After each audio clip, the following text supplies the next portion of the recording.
All right, so Brandon back to go over the basics of how to set up the FaultPro software with the Skill Boss Logistics Trainer over here.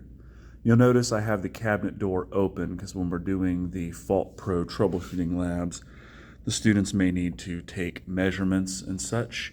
So two critical things: you want to make sure it is turned on with the cabinet door open, your Ethernet and USB plugged into the side of the Skill Boss Logistics Trainer. We'll do that now. And lastly, in order to avoid any unnecessary headaches, air plugged in. And do that now as well. All right. Now we should be all set to get started with our troubleshooting lab. So first thing we're going to do is we are going to go into the public documents section. And since I'm just going to do the mock demonstration of the FaultPro, I'm just going to open up the HMI software and not the PLC software. In an ideal world, you'll want your HMI software up on this PC, and then behind us we have the TV. So set it up to obviously have different displays on different monitors, but I put the PLC program up on the big screen. It allows for easier access to scroll through the ladder logic as we're doing the troubleshooting labs. So I'm just going to open up the HMI window on this screen, and we go into public documents. Again, here's the path to it. It's this PC, Windows C drive, user, public documents. Double click Amatrol, and then right here is your Skill Boss Logistics Trainer. This is like your labs, have the full HMI and PLC program. So we're going to go there. Now I'm going to open up the HMI for main program, and I'm just going to double click. This might take a minute, but it's going to load on this screen. And when this pops up here, you're going to say, do you want to replace the terminal's current communication configuration? We're just going to hit yes. Now it's going to load the application. As this application is loading, a new prompt is going to pop up that says, do you want to load application? Do you want to run application? Go over that in a second. It says this is going to user term and policies. I'll automatically be restored if closed. We're just going to hit yes. Just kind of yes our way through this. Now when this does load, you'll have the option to load application, run application. There should be the Factory Talk View version 13 already in there. So all you have to do is hit run application. Now while we're waiting for that run application window to pop up, once the screen over here gets overtaken by the HMI software, there's no way to go back to your desktop unless you create multiple. Most students don't know how to do that, but what I'm just going to show you is I'm going to go ahead and open up the FaultPro software, and then I'm going to move it to the other screen so that way we can get a clear view of that when it's open. So to do that, while this is still working, okay, there's that. So now I'm going to go ahead and open up FaultPro Instructor. And I'll walk through the configurations on this screen itself before we do anything else. So here under FaultPro on Instructor Edition, we have to log in as an instructor. Our instructor login at Ivy Tech Muncie campus is 1638 for the ID, and then our password is Amatrol, all lowercase. I know it's nothing overly complicated, but it doesn't make us actually create anything more substantial than that. So under here we can go to students, instructors, and this will just pull up the student. This is the generic student I've created to log in as under FaultPro student. The ID is 9999, 4 nines, and then the password is also Amatrol. So you'll see JC in here as the first and last name. I use the same student login as we're doing the troubleshooting labs in a group. That way I don't have to create multiple in one class. So now if I hit this exit button here, it takes me back here. Now if I go to classes, I can double click right here on class 1. And this is going to take me to the exercises here. Let me get this out of the way real quick. Now you'll see you have an equipment maintenance, equipment repair, and network repair labs. But if you expand these, the only two I have loaded in are equipment repair and network repair because the equipment maintenance one is covered in a lot of our other coursework. I will eventually put the equipment maintenance one in here once we start doing these CT certifications. But for right now, I'm going to go ahead and just do equipment repair and network repair. So if you click on one of them, you'll see this green check mark shows up and it'll say number of faults enabled on the skill. That means that there's that many faults enabled along as you're doing the skills for each lab. So I've only configured 9, 11, 12, and 14. But if I go to 19, you'll see that there are 0 faults enabled. So if I expand 19, I can double click here on Skill Boss Logistics to add the faults I want to pop in on there. So what this will do is when the students go through and do their random fault lab, it'll give them whatever number you click, it'll give them that many faults, and then it will make them keep going until they master that skill set. So for instance, I'm going to just check the first 10. There you go. So I've done 1 through 10. So now if I click back on, it'll say you might want to change the way the grade's done. If I click back on this, now you'll see number of faults enabled 10 for skill 19. So when we go into the FaultPro software as the student, if you select skill 19 for them to do the random troubleshooting lab, it'll give them 10 to do, and they have to keep going until it gets them all right if you do it on mastery, which is what I prefer to do so they learn from their mistakes. But we know what faults are enabled.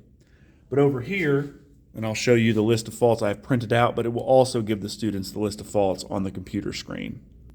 But here in a moment, I'll show you the printout that I like to keep to give the students so they aren't all staring at the same thing.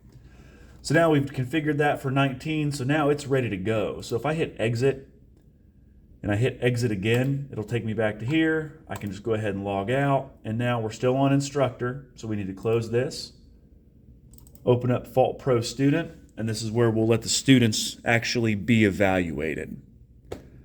Once I'm done with this, I'll open up the HMI program on this screen to move the FaultPro over. But you'll notice the ID, remember, for the students, it's 9999, and then the password is Amatrol, all lowercase. Now you'll see the 3 labs, and I just did network repair, skill 19. So if I highlight skill 19, and I can do single fault mode. Now what this will do is I enter the fault number without letting the students see it, and then I'll just kind of hide it off the side of the screen. Then I'll let them go through and try to figure it out. And then if they tell me the correct fault number, I usually do this for practice. So if I close this now, I'm still highlighted on 19. If I go to random fault mode, we can do practice or test. So if you do practice, okay, what that's going to do is they can go ahead and hit start, and now a fault has been entered, and notice there's 10 here. So if they suspect a fault and they just say fault 1 and hit enter, hey, look at that, answer not correct. I'm going to try again, and they get 2 attempts. So now if I hit 2 and enter, answer's not correct, try again. In practice mode, it lets them try until they get it right. So I don't know what the fault is, but we heard the machine make a noise, so we know the fault took. So I'm going to go ahead and hit clear fault. So anytime you want to clear the fault, just hit clear fault, and then I can exit. Then if I go into random fault mode, and I do test, now it's actually only gives you 2 chances. So I'm going to go ahead and hit start. Machine makes a noise. It says fault is active. I'm going to try number 3. Oh, look at that. It's not correct. I can hit clear or try again. You want to hit try again. So then you hit try again, then I'm going to try 7. Enter, answer is not correct, you are out of tries. So now I can hit clear, and it'll say fault is cleared, and I can hit next fault. Now it's entered the next fault. So it'll always loop around back to that, but it'll grade you based on the number of tries and how many you got right and wrong, and it'll tell you whether or not you've mastered it. I think you can get 3 wrong out of 10. I'm not 100% sure on that, but I just like to have the students go through a couple of practice runs before they go into test mode. And you can enable or disable whichever faults you want in there based on what you want the students to be troubleshooting. And you can give them an idea. Hey, these are all going to be power problems. Hey, these are all going to be pneumatic problems. You can kind of configure that because there's 50 different faults that you can configure in this software. I'm going to go ahead and just hit clear to clear the fault out and hit exit. But I just wanted you guys to see how you actually would do it. So say you wanted them to test skill 9. Go into random fault mode, test, okay, and then they just hit start, and then there's 21. 15 is the number that was mastered by my students yesterday, which was really good for only their 3rd time using this lab station. But again, I've got 21 faults enabled underneath skill 9. So that's why it's very substantial. I'll go ahead and not start this and just hit exit. But I wanted to go over how to go into FaultPro Instructor and enable faults within certain skills, and then show you how to do single fault mode and random fault mode, both practice and test. Remember, practice has unlimited attempts per fault, with test only has 2 per. But once you've mastered enough of them, it'll actually loop back to the originals until they actually get them right. So now I'm going to exit the FaultPro software, and then I'm going to open up the HMI software, hit run application.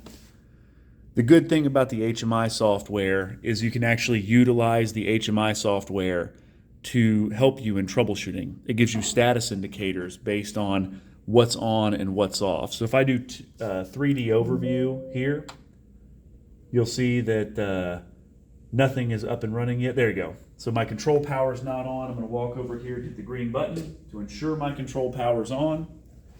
Then I'm going to hit System Start. Now the skill boss is now up and running, but you'll see that the different sensors and such aren't on this screen. But the nice thing about the 3D overview is if you can double click on each section. So right here, this is the recirculation conveyor, or rework station as many call it. And the motor is currently running. So you'll see down here at the recirculation conveyor motor where it's local 1, output data 8, and the status is 1. So I can hear the motor running, so the status 1 means it's on. If it was status 0, that would mean it's off. So that's good. You'll also see that the recirculation conveyor end, the little optical sensor down there that says 751 PEC, the status is 1. That's wired in and configured as a normally closed sensor. So keep your eye on that. I'm going to go place my hand over it to show that there might be an item there, and you'll see the status change from 1 to 0. So I'm putting my hand over it now.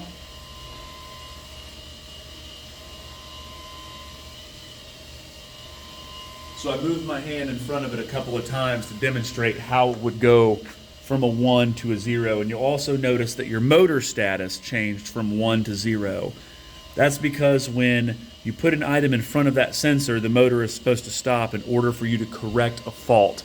Now I'm going to push the green push button that's right here over on the station, and then watch what happens to the statuses.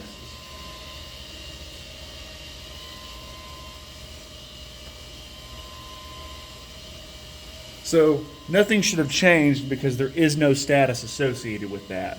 The motor timed out and started running again on its own, which it will do eventually. But you'll notice that when I did put my hand in front of that optical sensor, it did change statuses. So if I go back to 3D overview and I go, I don't know, to induction motor, you'll see there's several different, there's a scanner, there's optical sensors for the scanners, pre-scanner, after scanner. So what I'm going to do is I'm going to go place my hand in front of these, and you'll see those statuses change from 0s to 1s.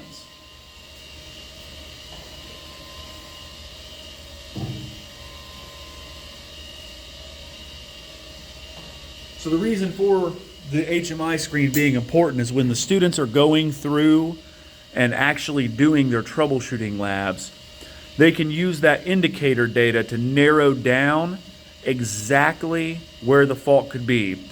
Now you'll see there was a vertical sorter tracking error fault. Reason for that was because I put my hand in front of the pre-scanner sensor, which caused it to trigger and scan for a box. The recirculation conveyor was waiting for a box to get there, and the sensor at the end of that timed out because there was no box that showed up. So again, this is why the HMI software can be such a useful tool. If we go back to 3D, I'm going to hit System Stop so it quiets down for a minute.